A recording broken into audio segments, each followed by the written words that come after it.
Muy buenas noches, estimados hermanos, en el nombre del Señor. Continuamos en esta quinta semana con dos libros muy importantes dentro del Nuevo Testamento, como son el libro de Romanos y el libro de Gálatas. Tengo poquísimo tiempo para poder explicar estos dos libros y sé que voy a poder solamente tocar ciertas generalidades, ya que por cuestiones de tiempo no podría abarcar mucho más. ¿Qué riqueza tiene el libro de Romanos? Pues es uno de los libros más ricos en teología, que se demuestra por todo el contenido que tiene sus 16 capítulos. Ahora, hay algo muy interesante de este libro, es que muchos de los grandes hombres del Señor, servidores, que fueron transformados por el poder de Dios, fueron casualmente transformados por leer el libro de Romanos. Quizás ustedes han escuchado a hombres como Agustín de Hipona, como Martín Lutero o como John Wesley. De manera breve solamente puedo decir acerca de Agustín de Hipona, y si ustedes gustan pueden buscarlo también por internet. Pues resulta que este hombre venía de una familia cuya madre era cristiana y ella venía orando por su hijo hace mucho tiempo.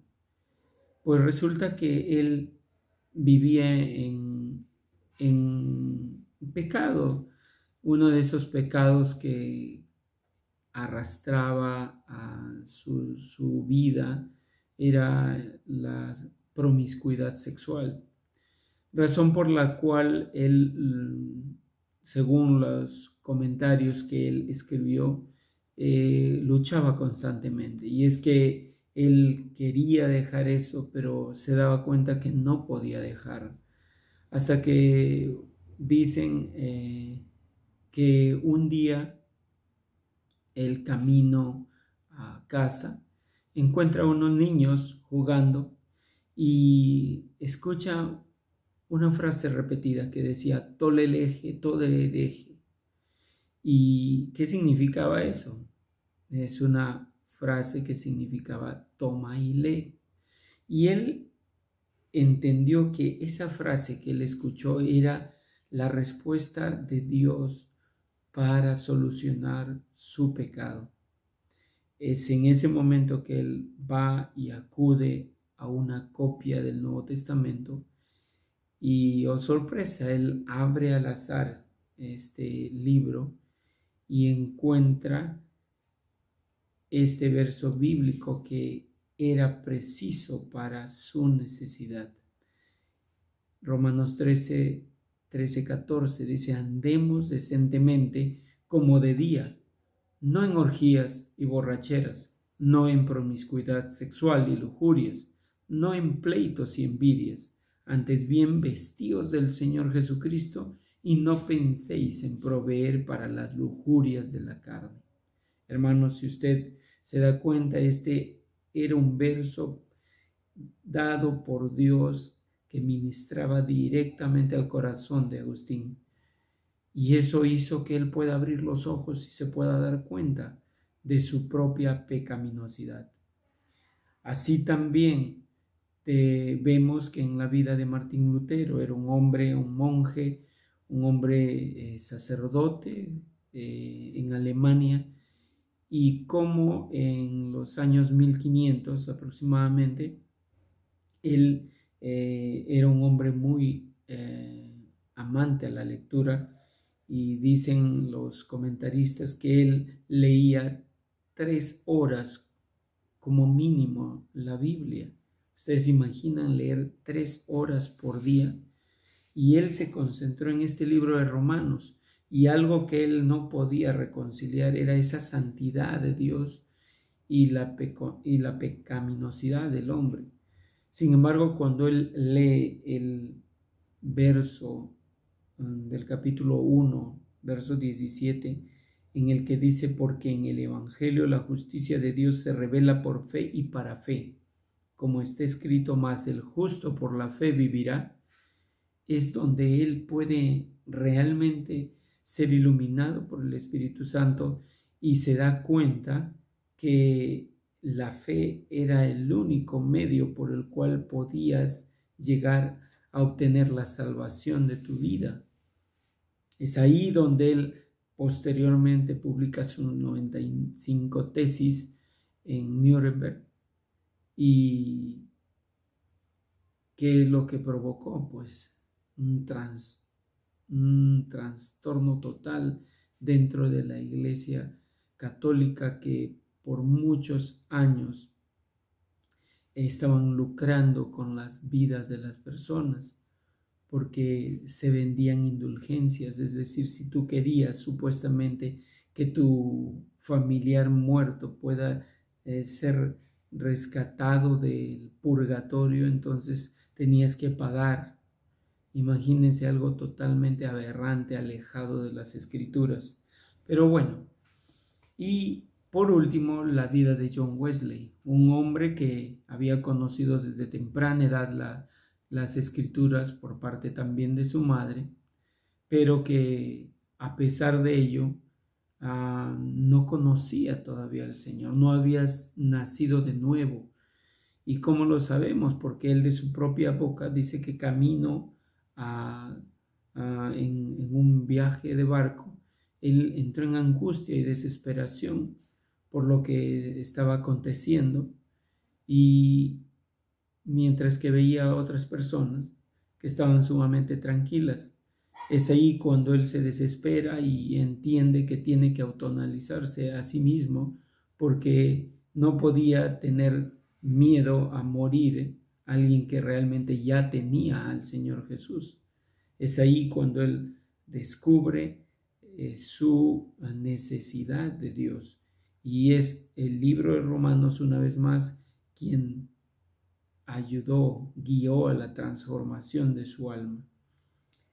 En conclusión, ¿qué podemos decir de este libro precioso? Pues este es una de las cartas más hermosas y ricas que Dios ha dejado al hombre pecador, y que Dios preparó a través de la vida de Pablo. Ahora, no es nuestro fin hablar de la historia de Pablo, pero es importante saber que Pablo era un hombre fariseo, un hombre con un trasfondo religioso judío, pero que un día Dios la transforma y hace que se convierta en un apóstol del Señor Jesús. Es ahí cuando él escribe esta carta de Romanos, y por el contenido altamente teológico podemos vislumbrar que se trata de una carta enviada a una iglesia madura en la fe.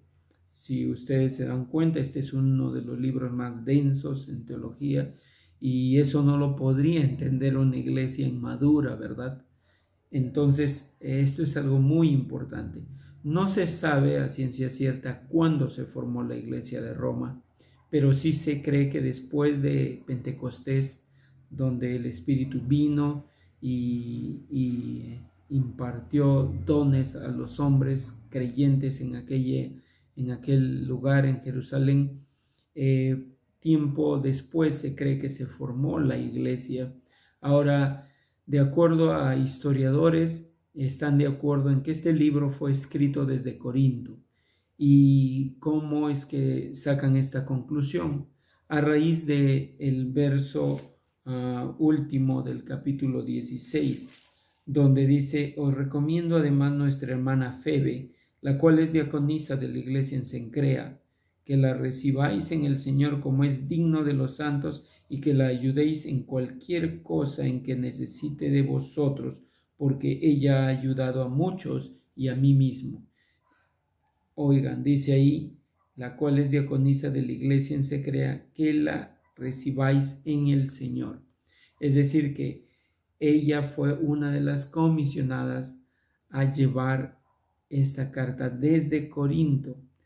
Y decimos esto porque Cencrea es un lugar que ya no existe en esta época, pero que en ese tiempo pertenecía a Corinto. Ahora, un teólogo llamado F. Godet dijo que esta es una de las cartas más influyentes de la historia y se demuestra, ¿verdad?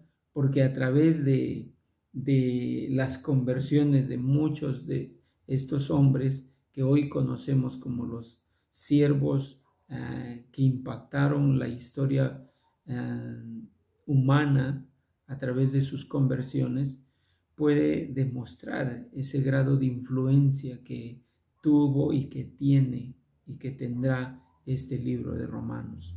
Ahora, ¿qué más podemos decir acerca de este libro? Que como tiene un alto contenido doctrinal, tiene palabras que son muy importantes para entender el Evangelio. Es más, una de las palabras que más se repite en este libro es la palabra Evangelio.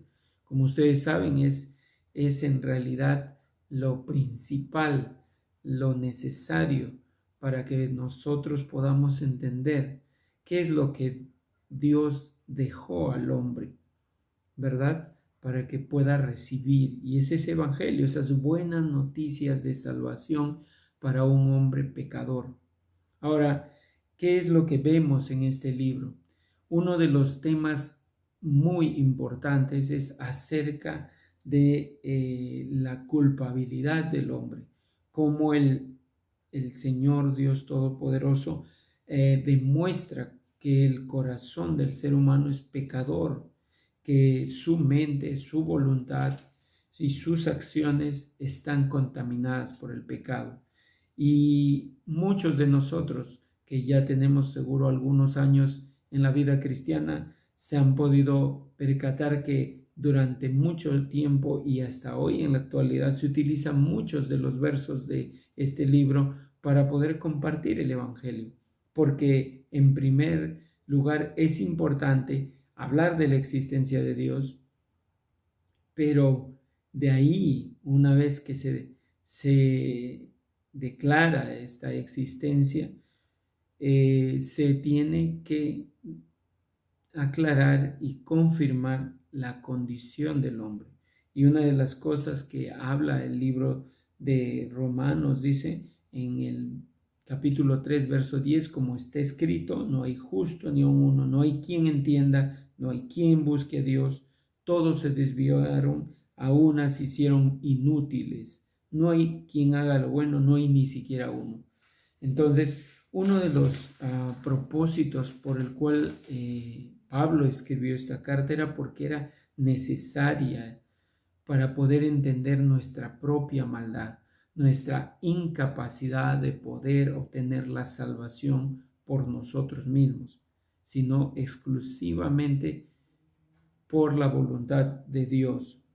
Ahora, ¿qué es lo que nosotros podemos ver también en este libro? Palabras claves. Como les dije, el Evangelio es una de las palabras clave de este libro. La palabra fe, la palabra justificar. Ahora, eso es muy importante porque cuando el Señor nos justificó, es decir, Él nos declaró justos delante de Dios. Ojo, no es que somos justos, sino que nos declaró justos por la fe que nosotros hemos depositado en el Señor Jesús. Entonces, estos son términos muy importantes para entender y comprender la condenación y la salvación, que es exclusivamente por gracia. Dentro de este libro se toca temas como la justicia de Dios, la ley, el pecado, la santificación, que son términos muy importantes de entender. Ahora, el público al cual estaba orientado este libro era tanto a judíos como gentiles, pero en su gran mayoría eran un público gentil, por el cual tenía como propósito Pablo compartir el Evangelio. Ahora, es importante también ver que dentro de este libro Dios nos está hablando también de esa revelación especial. Si bien es cierto, hay una revelación general que Dios se manifiesta a través de la naturaleza, a través de su creación. La revelación especial es la que se revela a través de su palabra, a través de las escrituras. Y eso es lo que podemos ver en este libro también. Ahora, dentro de este libro, podemos notar también que Dios hace una comparación para que puedan entender con mucha claridad también los judíos, ya que ellos tenían como motivo de orgullo el hecho de ser judíos. Para ellos eran el pueblo especial de Dios, y claro que lo eran, pero eso no quiere decir que Dios hace acepción de personas, porque Dios quería demostrar al pueblo judío que eran tan pecadores como los gentiles. Y eso es lo que vemos acá cuando el Señor les habla acerca de Abraham, acerca de que Abraham fue un hombre gentil, y que a pesar de ello Dios transforma, y que solamente por la fe es que él creyó en el Señor, ¿verdad? Y como también hace una comparación entre Adán, el primer Adán, y el segundo Adán, que vendría a ser Cristo. Ese primer Adán que falló en obedecer a Dios, que pecó y simplemente producto de ello trajo la muerte, tuvo como consecuencia la muerte espiritual, y como Dios en su gracia provee de este nuevo Adán que vivió una vida perfecta y que solo a través de él hay salvación. Esto es muy importante dentro de este libro, así como el entender de que los gentiles era parte del plan de Dios, no era un plan B, sino estaba dentro de los propósitos soberanos de Dios. Cuando el Señor utiliza a Pablo al hablarles acerca de ese olivo, de esa rama injertada que vendrían a ser los gentiles, no es porque al Señor se le ocurrió y dijo, bueno, ahora voy a salvar a los gentiles, ya que los judíos no obedecen mi ley. No, eso era parte del proceso que Dios ya conocía dentro de su plan soberano. Ahora, ¿qué más podemos ver en este libro? Es que así como muchas de las cartas de Pablo tienen una parte doctrinal, también tiene una parte práctica. A partir del capítulo 12 hasta el 16, él empieza a explicar acerca de los deberes cristianos, acerca del propósito que Dios tuvo al elegir y salvar a los seres humanos. Y el propósito era que el Evangelio vaya hacia los gentiles. Es por esa razón que Pablo tenía esa tarea, ¿verdad? De ir hacia los gentiles. Había sido comisionado para ir hacia los gentiles, hacia emperadores, hacia reyes. Y es sorprendente ver ese grado de trabajo extraordinario que tenía Pablo, porque vemos que era incansable. Él dice que todo lo había llenado con el Evangelio. Y claro, no estamos hablando de los millones y billones de personas que existen hoy, ¿no? Pero imagínense, él ya había ido a Asia. Lo único que faltaba ir a Roma, y ahí es donde termina el libro, cuando él pretende ir a Roma, pero no puede, y es porque dentro de los planes del Señor no estaba determinado así. Finalmente, el último capítulo, él da unos saludos personales y termina este libro dándole la gloria al Señor. El segundo libro que explicaremos de manera también breve es el libro de Gálatas.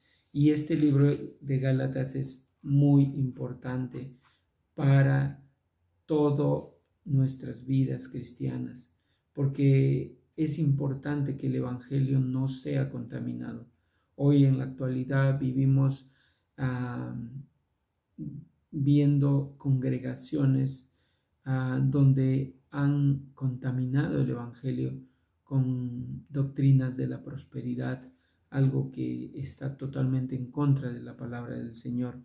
Y eso no es ajeno a lo que sucedía en Gálatas. ¿Qué es la característica de este libro? Este libro no es uno de los libros, y por decirlo el único, en el que Pablo no da gracias a Dios por los Gálatas. Los Gálatas no era un lugar específico, es decir, una ciudad, sino era un territorio muy amplio que abarcaba varias ciudades, a diferencia de Roma. ¿Qué más podemos decir?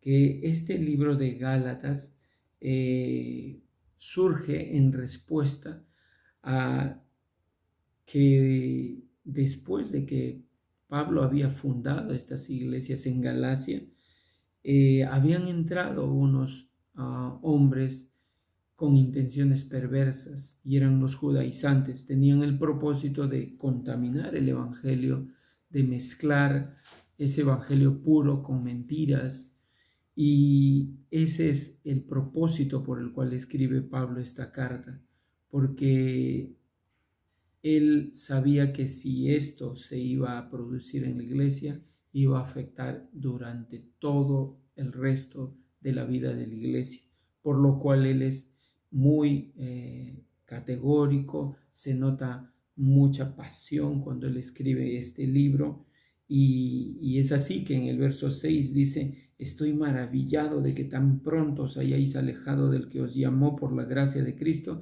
para seguir un evangelio diferente.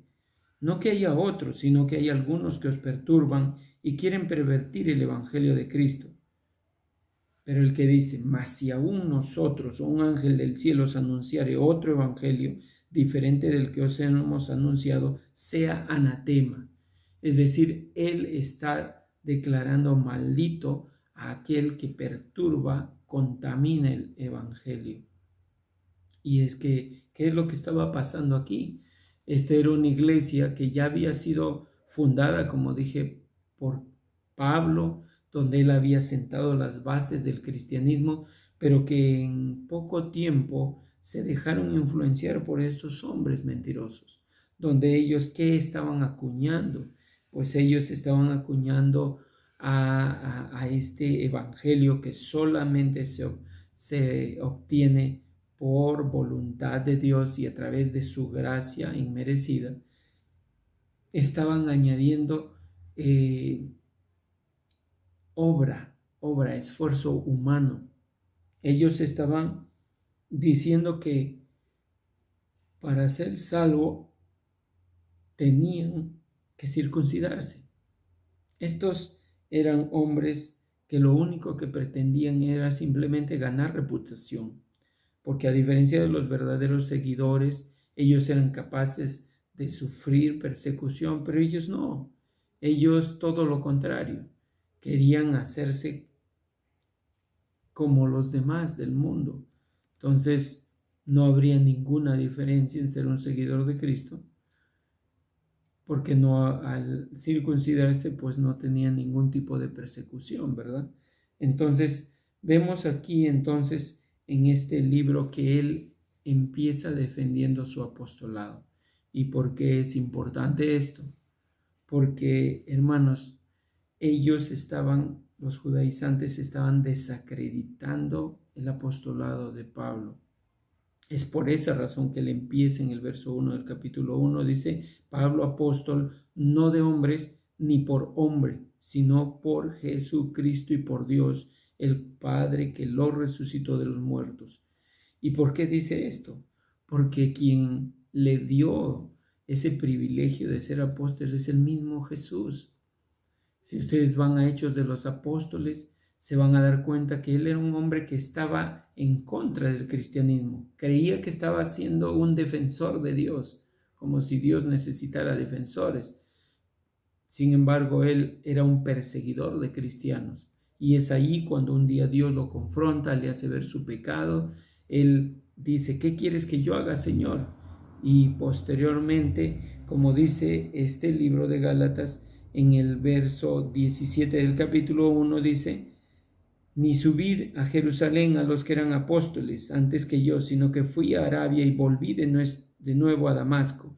Después, pasados 3 años, subí a Jerusalén para ver a Pedro y permanecí con él 15 días.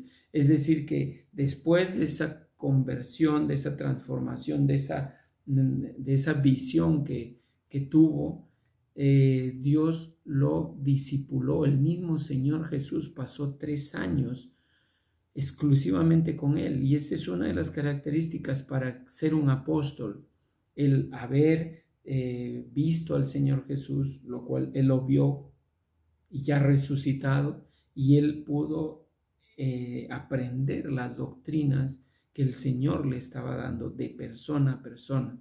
En realidad tuvo un privilegio extraordinario, porque a diferencia de los discípulos que caminaron con él antes, pues él ahora está viendo al Cristo resucitado y está siendo enseñado por él mismo.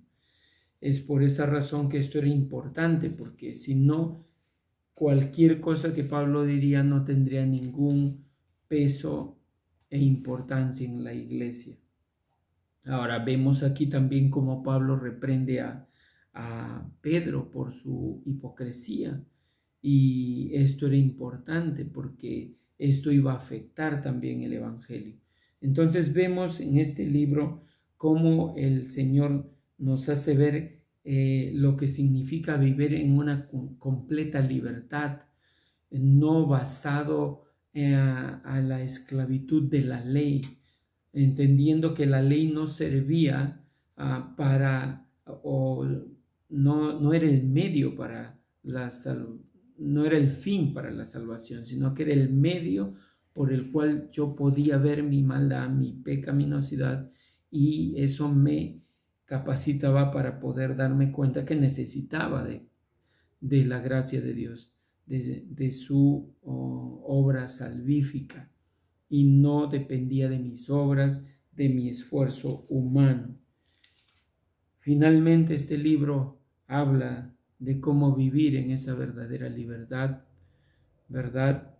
Y sobre todo manifestando el fruto del Espíritu Santo, porque esto es verdadera libertad. Cuando tú empiezas a darte cuenta que Dios te ha dado esa libertad para vivir no en libertinaje, sino bajo los principios bíblicos, pero no simplemente bajo el esfuerzo humano. Y eso es lo que nosotros debemos entender, hermanos. El propósito es que nosotros debemos darnos cuenta que solamente la salvación es por gracia, mediante la fe, y no es por obras que nosotros hayamos hecho.